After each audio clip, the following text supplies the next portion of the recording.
दाइको अनुमति बिनै मैले आज एउटा के बाटो बनाएको छु भने उहाँ हाम्रो सुमित्रा अधिकारी 3-4 वर्ष भयो हामीसँग भेटघाट भयो। राजेश हमाललाई सुटिङमा भयो भने पनि कार्यक्रममा भयो भने एकचोटि भेट्न एकचोटि देख्न पाएदेखि अहिले आउँदाखेरि बाइक एक्सिडेन्ट भएर लड्नु भएछ। अनि त्यो बित्नु भएन अरे केही भएन राजेश हमाललाई भेट्न बाँकी थियो अरे तपाईँलाई के लगाएर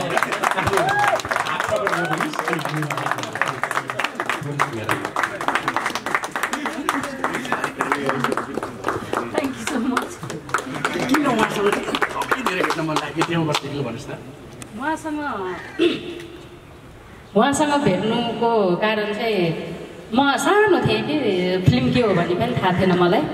उहाँको भरिया फिल्म हेरेको थिएँ मैले, फ्यामिली लिएर जानुभयो हेरेँ, तर कथावस्तु के हो फिल्म यस्तो हुन्छ भन्ने मलाई थाहा पनि थिएन। त्यतिखेर हेरेको भरिया फिल्म मैले उहाँलाई मात्रै हेरेँ उहाँलाई मात्रै हेरेँ। अनि म हरेक भन्छ नि राति देख्ने त सपना भन्छन् होइन, दिउँसो देख्नेलाई के भन्छन् थाहा छैन, रात दिन उहाँकै मात्र सपना देखिरहन्थेँ। अनि म इन्डस्ट्रीमा लाग्नुको कारण पनि उहाँ नै हो। आज 15 वर्ष भइसक्यो म इन्डस्ट्रीमा लागेको, तर आज फर्स्ट टाइम हजुरलाई यहाँ भेट्न यसरी छुन पाएँ होइन। मेरो हरेक प्रेरणाको स्रोत हो राजेश सर, हरेक प्रेरणाको। म जति पनि लडेर उठ्न खोज्दाखेरि उहाँको हात मैले पाउँथेँ, उहाँले साथ दिनुहुन्थ्यो मलाई, उठ तिमी अझै पनि हिँड्न सक्छौ, काम गर्न सक्छौ। इन्डस्ट्रीमा लागेर म जस्तो मान्छेलाई यहाँसम्म 15 वसन्त पार गर्नमा सजिलो थिएन, एउटा फ्यामिली मान्छे बच्चाबच्ची भएको मान्छेलाई।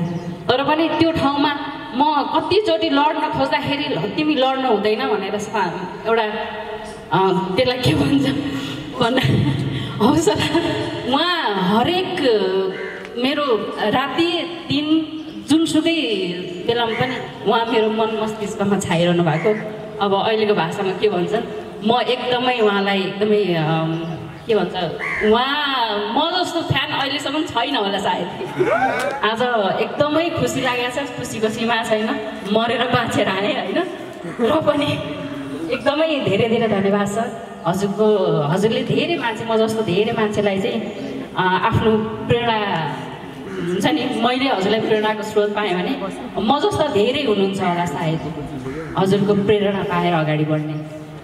सो हजुरलाई धेरै धेरै धन्यवाद। हजुरसँग एउटा स्क्रिन सेयर गर्ने मनोकामना छ अब होइन, भेट्ने मनोकामना आजबाट पुरा भयो होइन।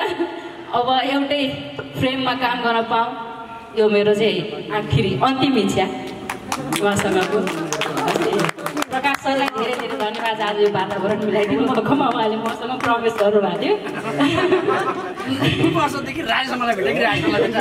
प्रवेश गर्नुभएको थियो। म जसरी हुन्छ हजुरलाई भेटाउँछु भनेर हिजो उहाँले फोन गर्दा म एकचोटि त 1 मिनट त केही बोल्नु भएन, भोलि राजलाई भेट्न आउनुहोस् भनेको 1 मिनट बोल्नु भएन, उहाँ कन्फ्युजन भयो। धेरै नै धन्यवाद सर।